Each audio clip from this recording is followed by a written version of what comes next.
C'est un simulateur qui est CatNum, représentation CatNum, c'est la tête de série. Merci.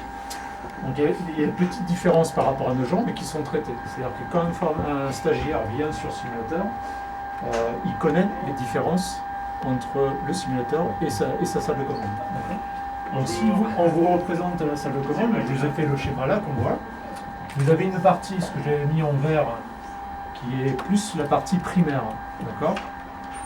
C'est là, l'opérateur primaire, lui, va gérer.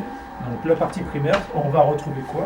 On va retrouver le circuit primaire, le réacteur, tout ce qui permet de contrôler la puissance du réacteur. Vous les voyez par ce que nous on appelle ici, dans notre jargon les cerises. Vous voyez que là, on les voit tout là-bas, elles sont à peu près ici. C'est des petites LED rouges. D'accord. Bon, ben ça, c'est ce qui vous indique le contrôle de la puissance du réacteur.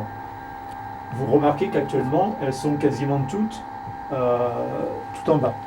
C'est normal puisqu'ils ont eu un événement, donc il a fallu arrêter le réacteur. Pour ça, on a des protections. D'accord. Et les protections font baisser, insérer les grappes dans le cœur pour étouffer la réaction nucléaire et donc arrêter le réacteur. Si vous avez des questions, vous n'hésitez pas à me interrompre, hein, parce que moi je suis un moulin à parole, donc je vais envoyer. Ensuite, vous avez l'autre partie que je représentais en bleu, qui est plus sur cette partie droite. Donc là, on va avoir la partie secondaire de l'installation.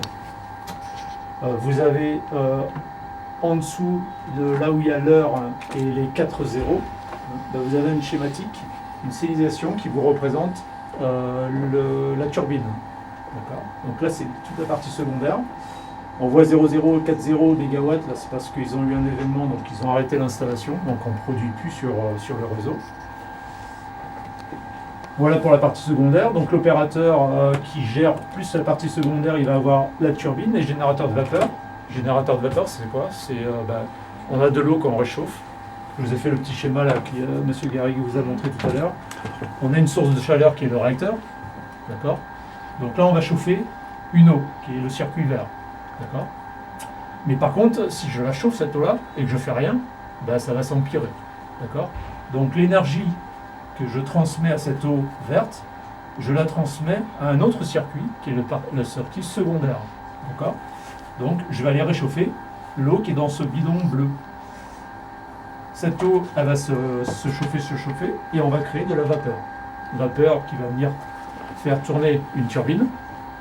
Comme accrocher la turbine en un alternateur, eh bien vous allez créer l'électricité et on va évacuer sur le réseau. Mais si on faisait que ça, en fait, la vapeur, si je ne la réutilise pas, je vais devoir prendre énormément d'eau dans la Seine. Donc pour éviter ça, on a ce qu'on appelle le circuit secondaire. Donc je vais venir condenser cette vapeur et la réutiliser pour réinjecter dans mon circuit secondaire et refabriquer de la vapeur et ainsi de suite. D'accord. Donc voilà. Là aujourd'hui, par rapport à l'événement,